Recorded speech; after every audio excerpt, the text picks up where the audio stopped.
Hi, my name is Robert Gibson, and I am the host of Environmental Soup through Trent Radio 92.7 CFFFM.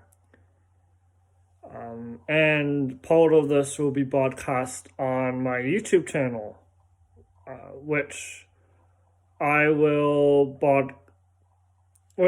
change the name to Environmental Soup potentially.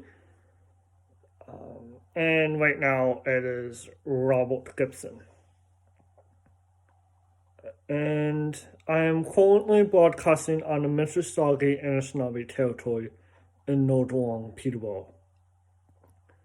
I know that wetlands are valuable to many Indigenous nations and people for food security and cultural significance. In addition, Indigenous values contribute to whether wetlands are protected from development or receive greater protections than other wetlands. I recommend using iPortal to find perspectives from Indigenous people and joining friendship centers. There are a lot of topics around wetlands, and I know that Indigenous perspectives could be its own episode. And I also recognize that I'm not Indigenous myself. I'm a settler on this territory. So I'll start with talking about wetlands. This might be hard to believe, but every level of government is failing to protect wetlands. This includes the federal, provincial, and municipal governments. I hope to keep each video around 15 minutes, so it's not too long. So I'll talk about the federal government in another video, and I'll expand on municipal governments. This episode will lay the groundwork for the argument that the government of Ontario is failing wetlands. But I know that there are areas which can be expanded on as well, because it's an expansive topic. Wetlands are lands flooded part of the year or permanently where water is often close to the soil surface.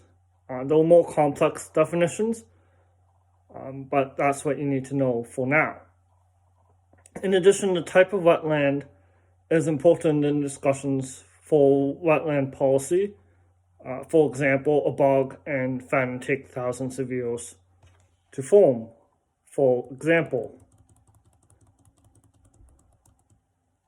And in southern Ontario, Dan Sachs said, Ontario's former environmental commissioner said in the report Back to Basics, which was released in 2018, that Ontario has lost 3/4 of its original wetlands, and that provincially significant wetlands are permitted to be developed. Even provincially significant wetlands. Important wetlands to us. A few years later in 2020, it has been revealed in a report from the Office of the Auditor General that over the last few years, only 0.003% of land has been added for protection from development. And I will talk about fortress protection separately. That's a huge topic on its own. And reports from the Office of Commissioner of Environment going further than 1999/2000 and changing perspectives have raised concerns about wetland loss in Ontario. That's over 20 years of reporting and continued wetland loss in Ontario. This trend is likely increasing with increased use of municipal zoning orders, which take away the public's ability to challenge or comment on environmental proposals, and will remove provincially significant wetland protections in various municipalities, as well as force conservation authorities to approve decisions that they would not otherwise approve. Notably, there are all wetlands in Pickering and Vaughan that are all at risk, as well as other municipalities. Provincial significant wetlands are wetlands that are important wetlands after being evaluated for social, biological, and hydrological features or factors. This matters because wetlands that are provincially significant receive greater protections. Like wetlands that are not evaluated are not protected at all in a lot of cases. The report Back to Basics points out that evaluations are backlogged 260 years in 2018. The report says that some areas have less than 5% of original wetlands, which has huge implications for flood management, biodiversity, and invasive species, as well as habitat and even climate change, as wetlands that are lost contribute to increased greenhouse gases as a result of the land conversion. This total, which is a knitted total for people listening on the radio, it's saying hi, says that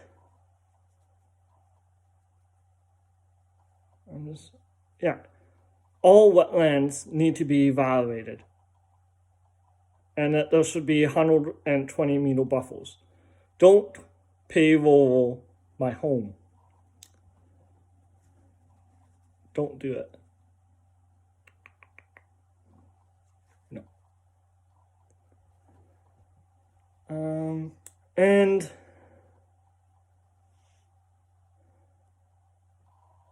the report Back to Basics says that unevaluated wetlands should be presumed to be provincially significant.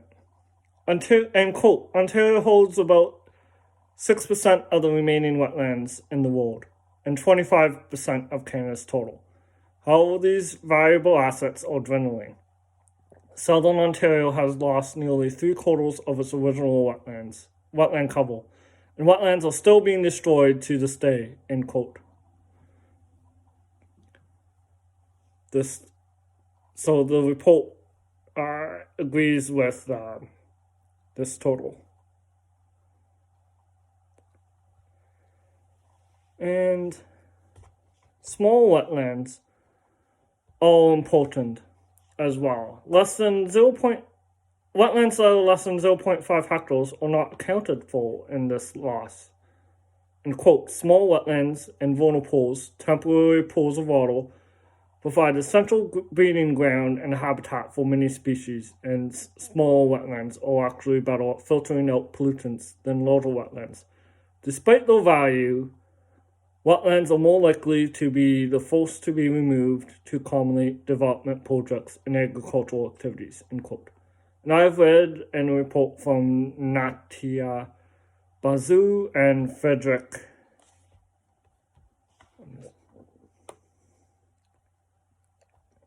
Shing about this as well. And the report Back to Basics said a number of talked about a number of the different factors contributing to wetland loss, such as agricultural and urban sprawl. And there are other factors. And this goes across party lines in Ontario. It's not just the Conservatives that are in power now. The NDP, Conservatives, and Liberal governments have all contributed to allowing wetland loss. And I don't have article titles from the 1990s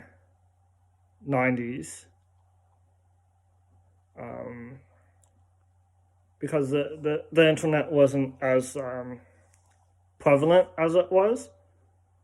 But I do have articles that cover the last couple of years that include the Liberal government and the Conservative government.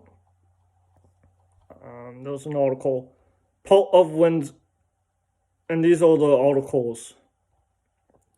Part of Windsor Wetland now potentially open to development, which says, quote, Minister of Natural Resources and Forestry has retracted a provincially significant wetland PSW designation for around 20 hectares, 50 acres of the South Cameron woodlot, end quote.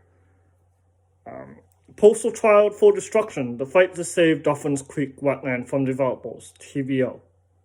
How wetlands can become houses in spite of provincial policy. The quarrying industry wants back in to Ontario's protected land, TVO. This is why we can't have nice wetlands in wetlands. An article from 2016, TVO. And this one is a recent article.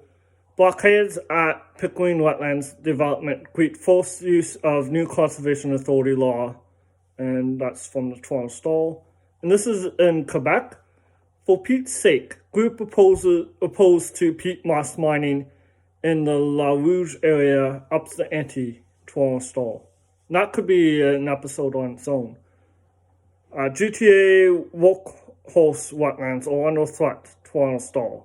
Protecting Simcoe County wetlands proves to be a challenge, simcoe.com. North Bay City Council asks the province to ease environmental restrictions on development, CBC 2019.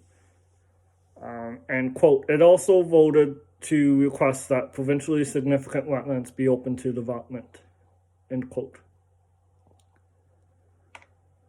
Then there's concern about Trent University's development. And a lot of articles in the Arthur newspaper talk about the negative impact of development around wetlands.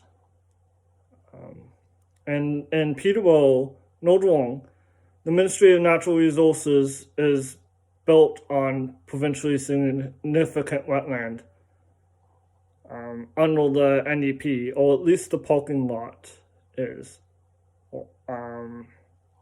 And that means that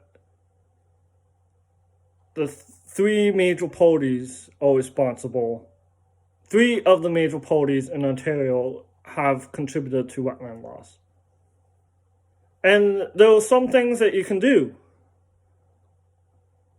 You can write letters, phone politicians, make petitions. If you live in Ontario, you can challenge environmental legislation. I'll show you how to do this to be more effective in future videos. In addition, we should be political, make our voices heard when we are around family, on YouTube, join and support common protest, and